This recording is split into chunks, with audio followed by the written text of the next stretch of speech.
Okay, I've made the world's best mix and I want to record it back to Pro Tools. I want to turn it in, get a good grade, and it's got to be over there recorded. So it's coming out of my stereo bus. Stereo bus is up. I need to route this to MADI because MADI is what's going back to Pro Tools. Let's output Pro Tools.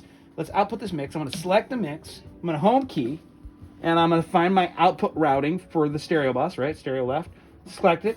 Now, it's going to a bunch of places already. You can ignore that. By default, the initialized template does send to a lot of other places. Just ignore that. What you want to do is send it over the MADI, which is the slots. We have 3 slots here. Each one of these contains 16 MADI channels.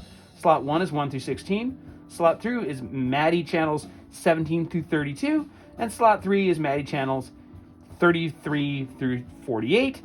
The easy thing to do is to send it over on MADI channels 1 and 2. So stereo 1 would go to MADI channel 1. And stereo right would go to MADI channel 2. I actually say don't do that. You're more likely to get a feedback loop over in Pro Tools world.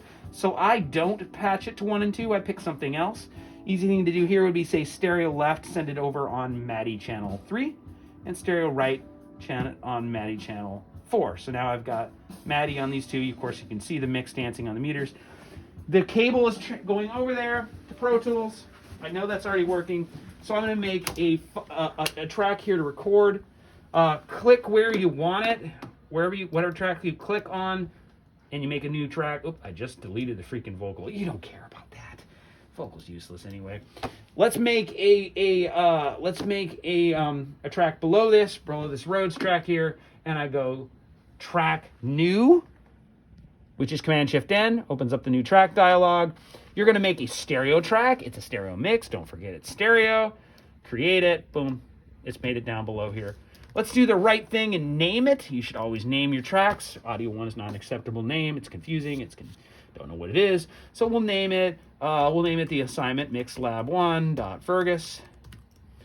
And before we hit arm, whoa, watch out. If I hit input or arm right now, I'm going to have an insane feedback loop. Why? I'm going to have an insane feedback loop because it automatically made a track that sources from MADI 1 and 2. And, well, you know what? It won't make a feedback loop because I didn't send the stereo bus over on MADI 1 and 2. That's why I did that, was to protect myself. Because if I did have it coming over on 1 and 2 and I automatically went into input, we'd have horrible feedback. Because MADI input 1 and 2 would feed itself right out of MADI output 1 and 2, which is the default thing in Pro Tools.